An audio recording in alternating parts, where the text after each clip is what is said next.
Hello, everybody. Welcome back to my channel, Intuitive Insights in Tarot, for another episode, very special episode of Esoteric Musings with my co-host Dan and special guest SGAnon.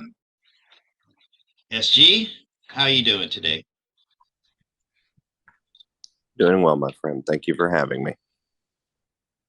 It's definitely my pleasure. I'm a little bit nervous here. I've never done an interview of any sorts before, really. Um, and I'm hoping this is going to be a little bit different from other interviews you've done. Um, I'm not going to ask you to introduce yourself because my audience is, I think, very well aware of who you are, and we know about your background. They do.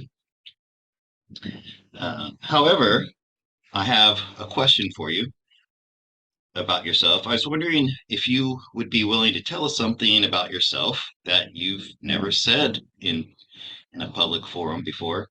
Of course, nothing that would expose you or your identity or embarrass you, but something like your greatest success. What is your greatest fear in life? Something like that. I'll let you choose. Can you do that? Certainly, the first thing that comes to mind is that I absolutely love German chocolate pie. Um, All right. as far as other, That's as far as other, particular things, my greatest success in life to this point, gentlemen, has probably been, that's a loaded question, but it's probably been my little one. yeah, That's right. it's a very cool journey, and I'm learning a lot with that. He's taught me more in the last 5 years than 50 years of schooling could have ever taught me. All right. Great answer. And before we get into the questions, I want to give you a little bit of my background, where I'm coming from. And I'm going to share something with my audience that I've never shared before. And it's about like, when did you wake up? I'm talking about myself. And we know for you, it was in college when you found that food additive, right? And Correct. I always tell people I've been awake for like 30 some years.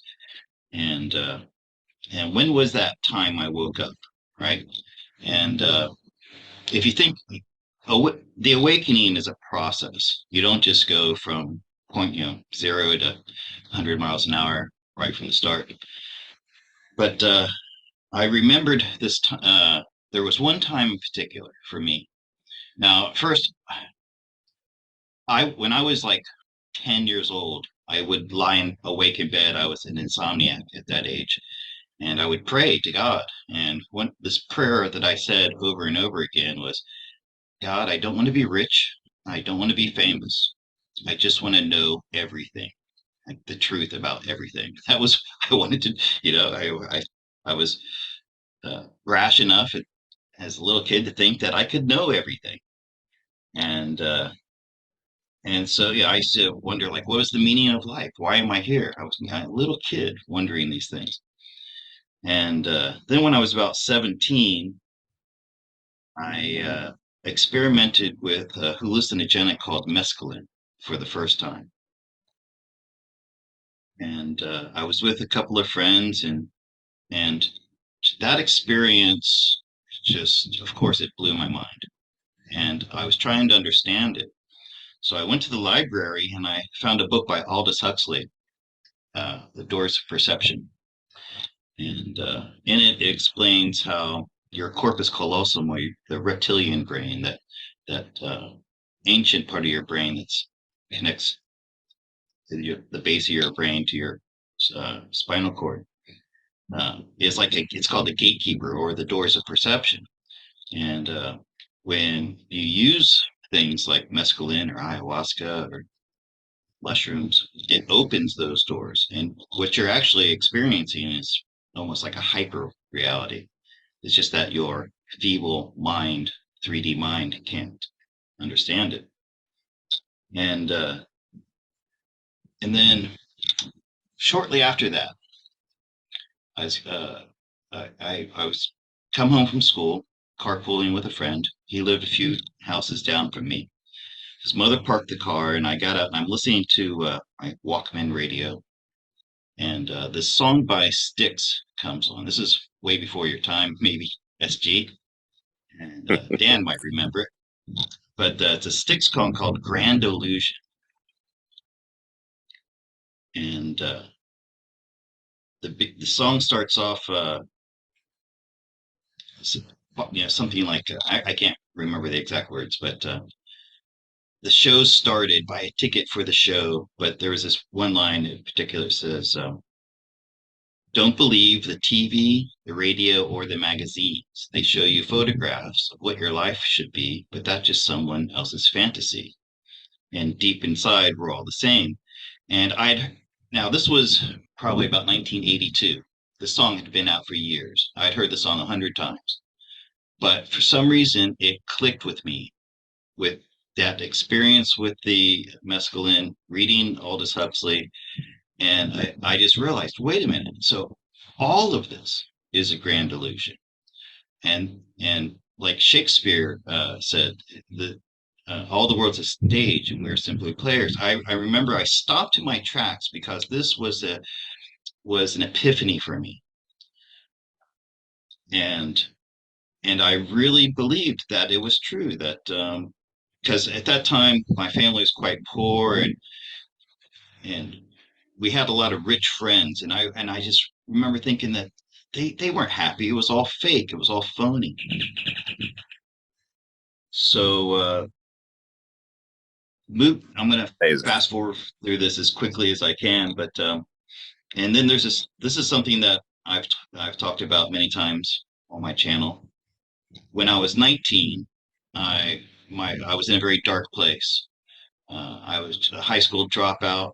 I'm severely dyslexic, SG, and I was doing really poorly in school, and I was entered into the working world, and I was doing construction and roofing, and I thought, wow, my life is just going to be an absolute hell.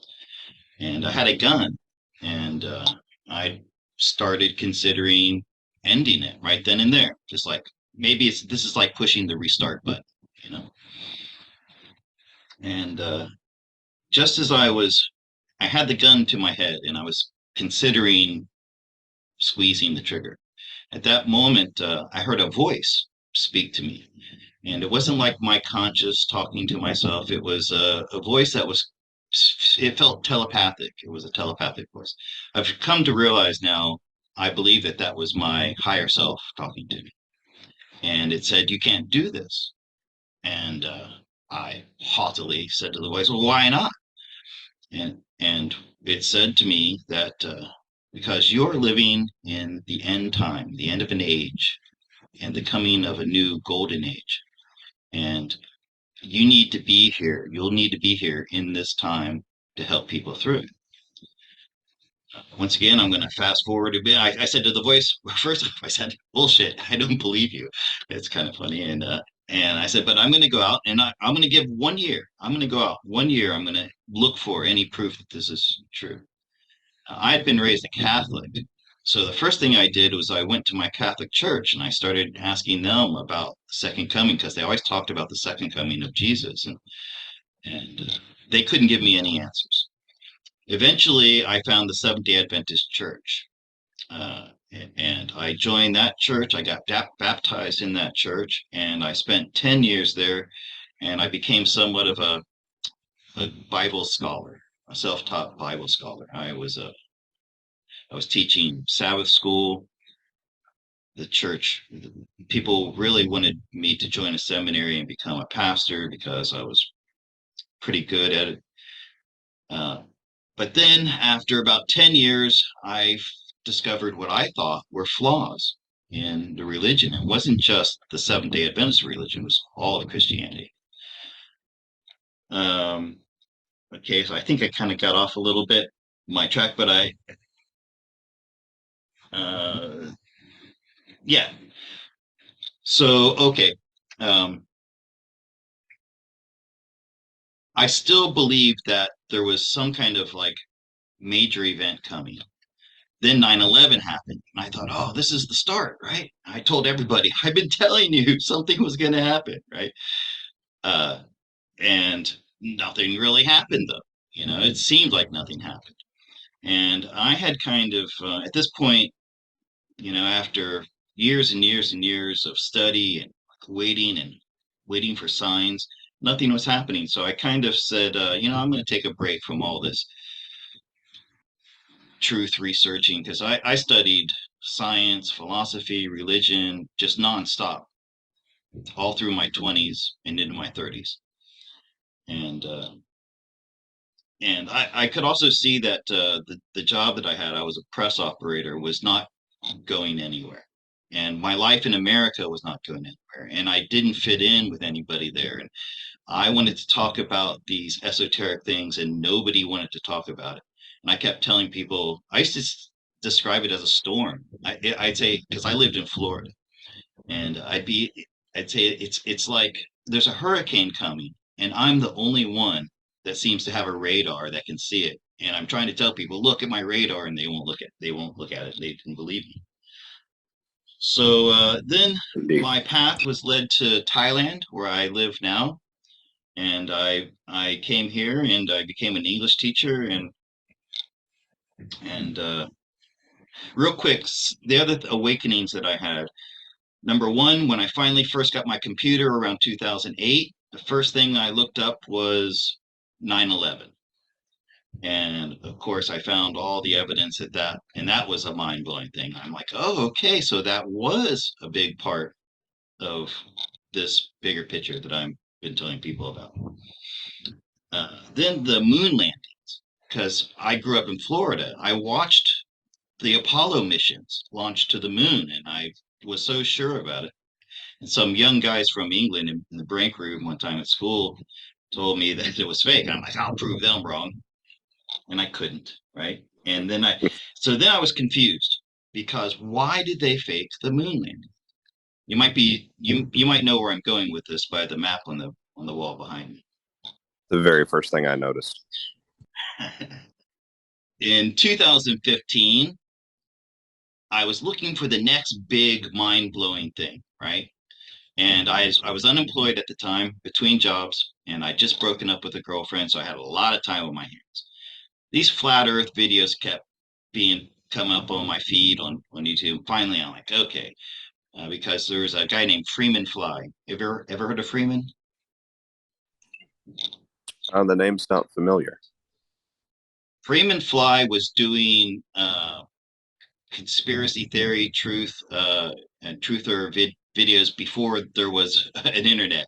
He was in Texas. He used to do public access TV, and so I trusted him. And I clicked on the video, and it was Mark Sargent, and I watched his what did he call them? His video series. Can't remember, but I was like, holy shit! The Earth's not a spinning globe 25,000 miles in circumference. Okay, so I'm getting to my first question, or about there. So now that I've got you caught. Oh, and I want to mention how in 2018 I watched D.U.M.B.S video, "The Plan to Save the World," and I knew instantly this was part of the same thing that I had been working towards. This was part of it. Uh, so I started researching the 17th letter of the alphabet, and I became absolutely convinced that this was the real deal. All right. However, I want you to understand something about myself. I'm an anarchist. And the reason I'm an anarchist is because I voted for Gore in 2000 in Florida. And I was there during the whole hanging Chad debacle. And there were things that went on in Florida a lot of people don't know about. It was on the local news, but I don't think it ever made it to the national news, where they were blocking off roads to minority neighborhoods and all kinds of shenanigans that went on during that contest. And so I'm like, okay, uh, the best thing I can do is not participate anymore. If obviously my vote means nothing, I've been an avid voter since I was 18. I was always very interested in politics, but at this point, I'm like, forget it. it's all a big sham, and I don't believe any of it. But it wasn't until I saw the Joe M that I had to order an absentee ballot, and that's the first. So I voted. The last time I voted was in 2000 until 2000. Was it 16? No, I'm sorry, 2020, the most recent one. And the last two times I voted in a presidential contest, I was disenfranchised.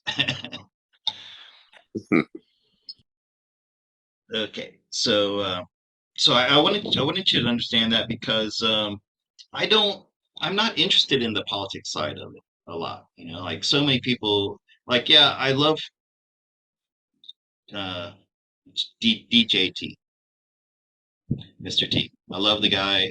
I've liked him for many years, and I think he's honest. I think he's doing a thing, but I'm not caught up in who's the leader or who's the figurehead. Anyhow, I just wanted you to understand that about myself. That Certainly. I have very little interest in the politics of it all. Okay, so sorry for that long preamble, but just kind of wanted to let you know where I was coming from. Context is important. Right. Okay. So gonna start. And by the way, my book, my co-host Dan over here is he's the one who follows the ins and outs of politics and Q drops and things like that. And so he's going to handle that part of it. I've got the esoteric questions. And now you probably do not have the answers to these questions. I'm asking you to speculate. I know you're an excellent researcher, and maybe you can help me out with some of these questions that I have. So as far as by the way, I don't call myself a flat earther. I did back in 2015 when nobody else was doing it. I'm the first person I know who came out on Facebook and said, "Hey, the Earth is flat." Uh, but I now it seems like that whole thing has gotten infiltrated by a lot of nonsense. So what I say is I'm a globe denier. The Earth is not at 25,000 miles in circumference and spinning at 1,000 miles an hour in the equator. That's demonstrably false.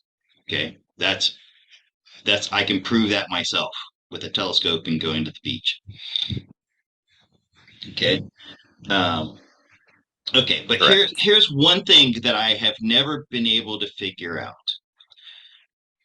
I've watched hundreds of rockets blasting off from the Cape, and I've been within 2 miles of an Apollo rocket, a Saturn V. I was in a yacht offshore, and those things are real. Okay, so when people say it pisses me off when people say, "Oh, they're hydrogen balloons and they're not even going anywhere," and there's obviously satellites up there. Okay, you got a Garmin GPS and you see these satellites, and I know people say, "Oh, they're just balloons."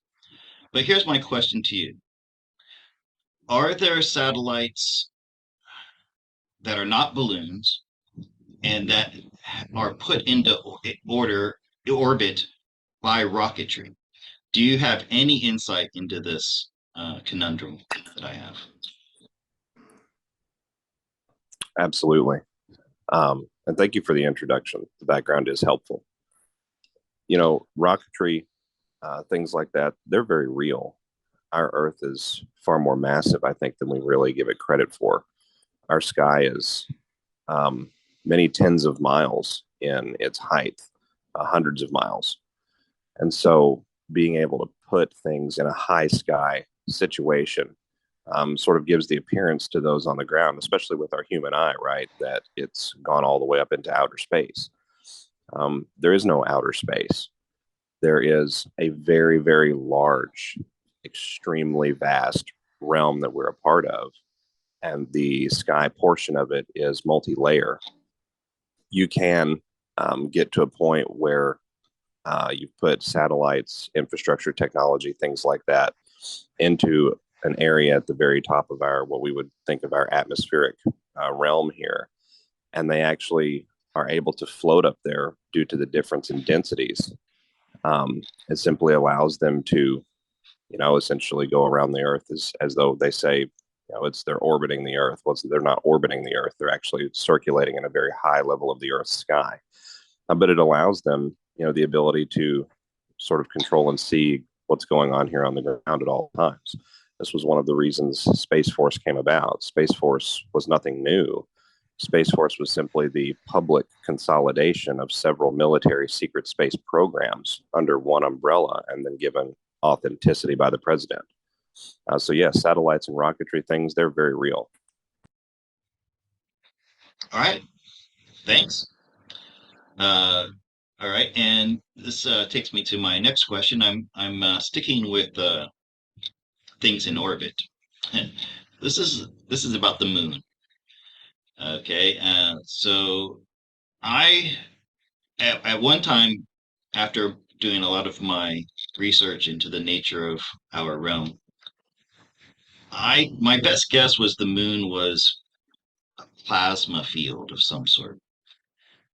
There's some Eric Dollard, I believe, is a scientist who talks about it, and there's been some other people talk about that. But I decided one day that I was going to do an in-depth tarot card reading, and I was going to figure out what the moon was. Now, unfortunately, I had some technical problems, and I was never able to publish that reading. But I was struck by what I got about it. I got from the tarot cards, and I'm perfectly willing to accept that I got it wrong. Okay, but this is possibilities and probabilities. I never say 100% that this is a fact. Possibilities and probabilities. But what I got about the moon was that it was a spacecraft. And when I asked who was in charge of it, I got four kings. Now, to draw four kings out of seven cards is such an astronomical number. But I decided that that was the four alien races that we hear most about: Syrians, Arcturians, Pleiadians, and Andromedans. So I don't know. Do you have any insight? Can you tell us what the moon is, or what you think it is? Actually, this is an issue that the ball is still sort of out in my court as well. The phenomenon known as our moon has been so effectively subverted from us for millennia that it's really difficult to paint that picture at this time. I'm hoping that's one of the things that as we go through the next generation or so on this earth, we're going to get some serious knowledge and clarity about. From my understanding, the moon it could very well be some sort of a craft. It is at the very least a plasmonic disk that mirrors sort of what the sun does during the day. There's an Inca tradition that calls the moon the cold sun. It emits, a photoelectric spectrum all of its own. Its light is demonstrable and is how it interacts with our realm, things, plant life, animalia, flora, things like that, water. Regarding who's in charge of the moon, if there is such a thing as being in charge of the moon, I couldn't tell you, but it would almost certainly have to be an extraordinarily advanced sentient species. And I do believe for a fact that there are many other sentient species out there. I just don't believe they come from across the galaxy. I think they come from other areas in our enormous Earth plane that we have no concept of just how vast it truly is. It could very well be. The moon is an interesting phenomena. We couldn't land on the moon. They faked the moon landings because we can't land on the moon. These and other revelations, I think, are really going to get some clarity as we go forward. But that's about as much as I know about the moon at this time. Great. I appreciate your Scott, input. Do you think the moon is a reflection of our actual realm? Good question. I think our realm does reflect on the surface of the moon. I think that there are other aspects to it as well. It was placed in our sky for a reason. It circulates in perfect symmetry with our sun. It balances out the night life, sort of how the sun balances out the day life. I just think that there's a lot more to understand about their dance in the sky that we don't really know yet. I have a feeling that the sun and moon that we see are like phantoms of, or what would be the correct term for it? But images or reflections of the actual ones that are outside the firmament. But I don't know. That's pure speculation. I've seen some things that point to that. Um, I want to move on though to the firmament, right? So I'm not sure if it's a dome or just like a ceiling, but that's not really my question. My question is, can can human beings pass through it somehow, or are we sealed in? Is it like a prison where we can't get out and nothing else can get in? I think there are portions of our dimensional being that could transcend through the firmament because we're directly connected to that creator source, that almighty above. Um, regarding the nature of the firmament, these idiots known as the Cabal have been trying to penetrate the firmament for 200 years. They've had every technological capability available to them. They've certainly had all of the money in the world necessary to do whatever they had to do to get there. There are videos, you'd have to search and look around for them, but they are there, that show rocketry actually flying up into the night sky and then hitting the firmament and scraping along the top of it. Um, I don't believe in our physical 3D form like how you and I are discussing right now. If we were to get to that level, I don't think that we could pass through it, because I think passing through the firmament is passing into a different sort of consciousness level. I think there's parts of our being that certainly can pass through there, but I don't think our physical form can. Now, I could be wrong about that. This is an issue. Excuse me, an issue that requires a lot of research all of the time. It's the greatest deception that this cabal has heaped onto us, certainly in the last 150 years, because it hides from us that we are created beings with a spiritual antenna and a conduit that is very, very powerful. So in regards to your question, I don't know, but I think that it's a decent possibility that aspects of our consciousness can get to that point. Great. I don't expect you to know, but I really appreciate your opinion on it. I highly You value that. mean Thank you. when you were saying that, I was thinking of the pyramids and how the chambers, the king's chamber is almost more like a the only word I can think of it is a spirit gun. You would lay in it and you could project your, travel past the firmament into wherever that points, as probably the only means of traveling past it. You know what I mean? To what other realms there are. Absolutely. And the pyramids were one of those examples of very large sort of energy transducers that were erected on this earth over these last, 10,000 years or so. There are many other examples. Stonehenge is one of them. Some of the Inca ruins are others.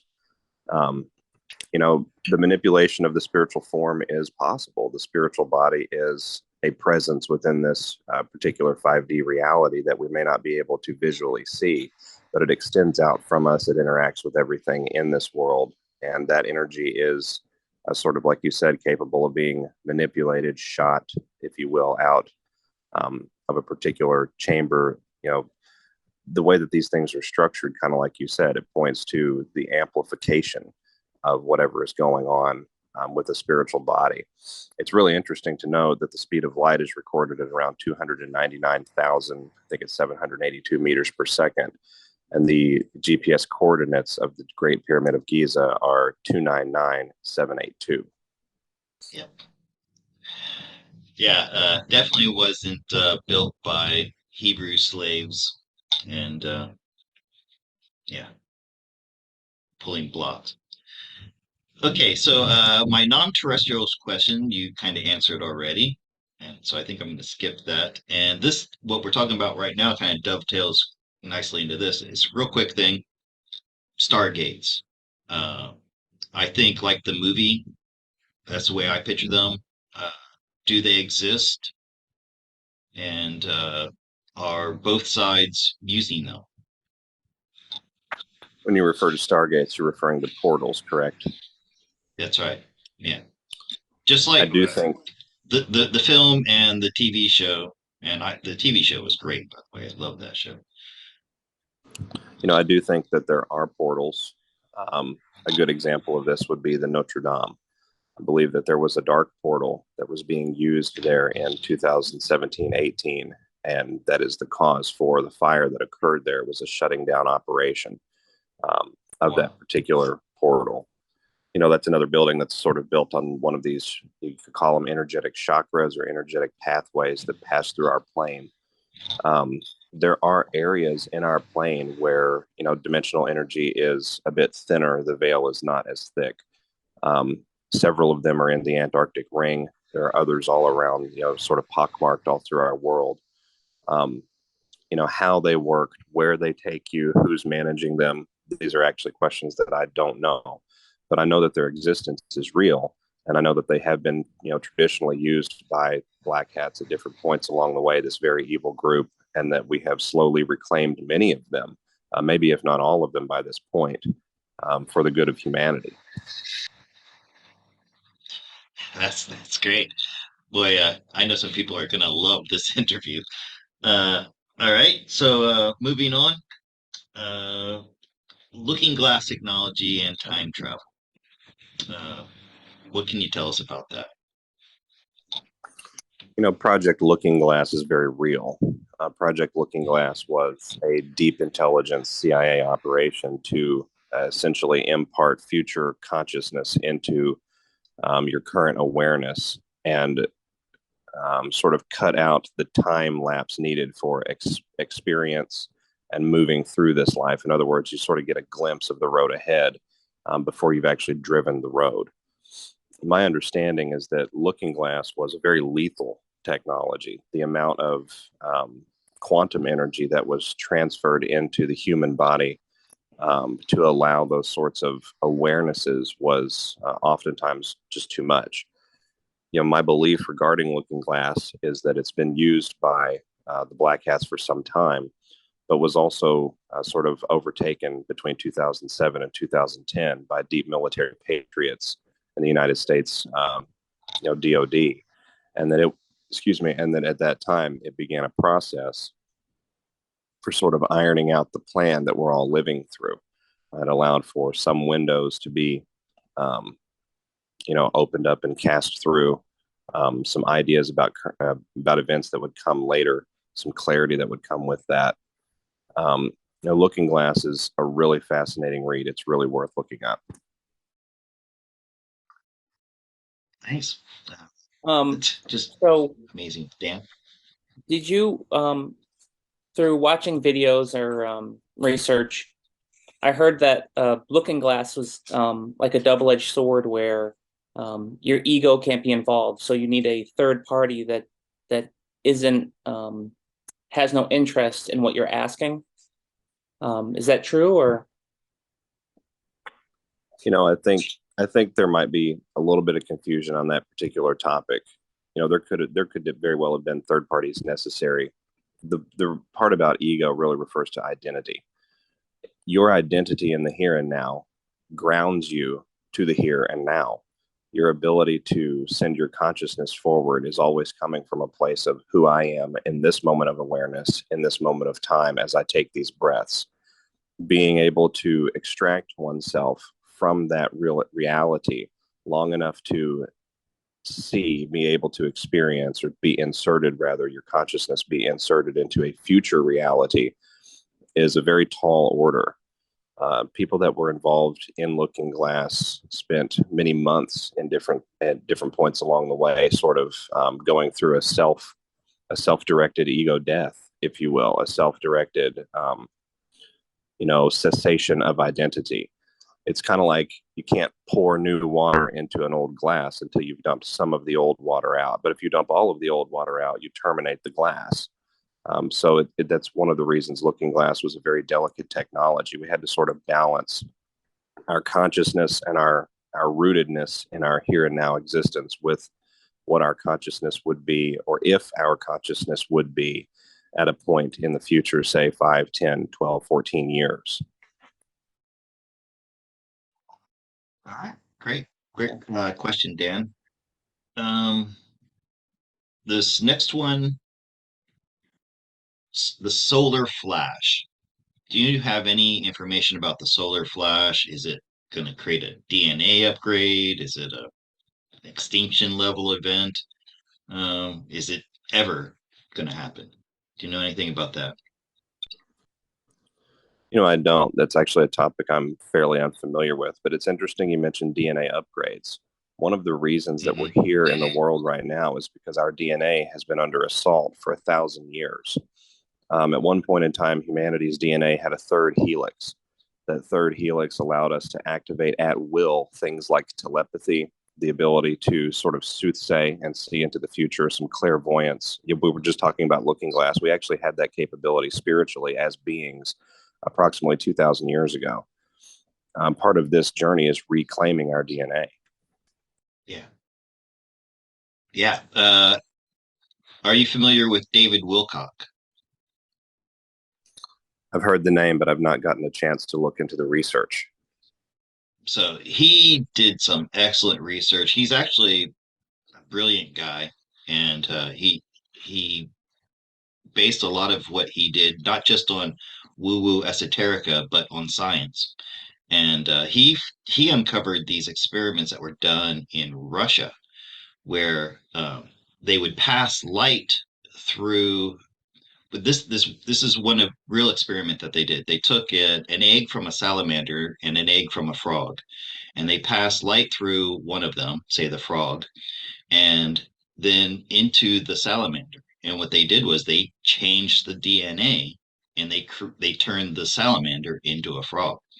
And so he's always been saying that there's some type of DNA upgrade that's coming like from the center of our universe, where the black sun or the source of all creation is, and I was really into that for a while, and I still believe that there might be something like that that happens, and it's coming from our creator, this the source of everything. And that's just like some esoteric idea beliefs that I have that I don't hold on to as dogma. Okay. Solar flash. So here's my last question, and then after this, I'm afraid I'm gonna have to end the YouTube portion of this video and take it over to Rumble. Um, so we know that there have been battles going on underground in the dumbs. I heard David Wilcox talked about this 10 years ago, 12 years ago. And we are soldiers where we know that they were getting underground uh, training. My question is, what were they fighting down there? Were they reptilians? Were they demons? Were they balrogs, giants? What were they? Or what are they? Because it's probably ongoing. That's a good question. Um, most most evil that you could conceive of in your mind has existed down in these dumbs, these underground civilizations, and that is primarily what we have been fighting. Um, rescuing the children, priority number one. But after the children are taken care of, who are the combatants? The combatants are genetically modified beings. The combatants are human beings that have given themselves over to the dark occult. Certainly very capable militaries, I should say mercenaries that form sort of like large underground militaries that have been targeted and engaged by all of these sort of white hat operations, if you will. Um, anything that you could conceive, medical experimentation, cross species breeding, genetically enhanced individuals and organisms, super soldiers. We can look for some of the truth with some of this. And I know that this sounds a bit oxymoronic to say, but they like to put it in our face. If you've ever seen the Marvel movies, Movies. a great deal of what's in those movies is true. A great deal of the medical experimentation, the improvement, so to speak, and I use that with quotes, to the human frame, all done, conducted in real time down beneath the earth. Um, Mm. the enemy down there has been, I think it's considerably less now, but has been very vast and very capable for a very long time. Part of destroying that particular area on this walk, this reclamation of the earth, has been to redesign how we think of enemy combatants, redesign what we believe that they're capable of. Right. Okay, great answer.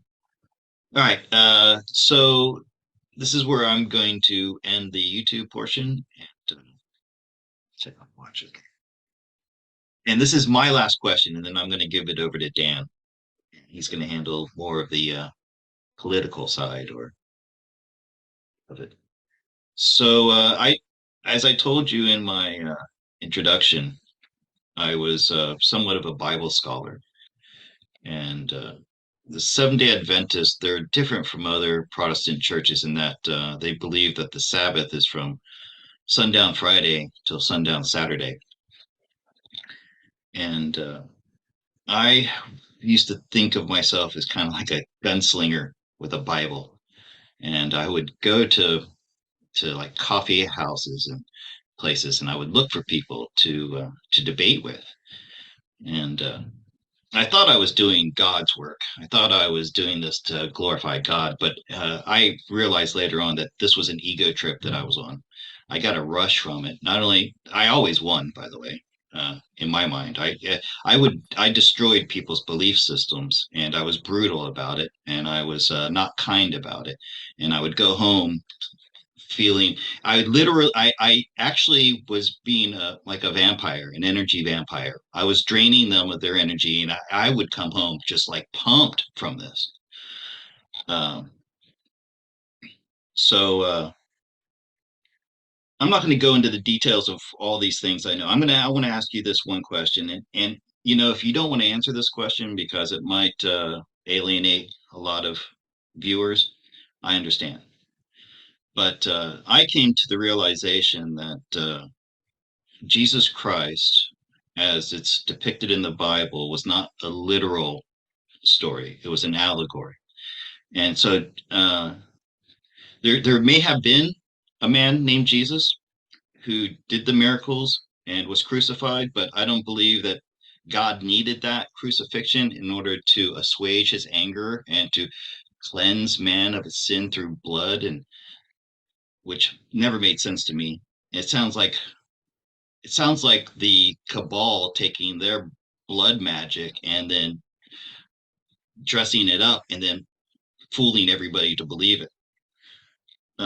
So my question is to you, SG, do you believe that there was this Jesus Christ, who was God incarnate, who then through his sacrifice on the cross saved a small portion of the human race? Because I live in Thailand.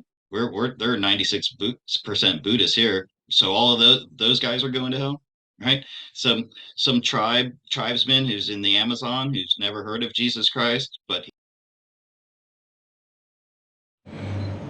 I'm afraid the rest of this interview is not suitable for YouTube. So if you would like to see the rest of this video, you're going to have to come over to my Patreon channel. But if you're willing to wait another 48 hours, I will put this on my Rumble channel as well. But if you want to hear it right now, you have to come over and pay $1 on my Patreon channel.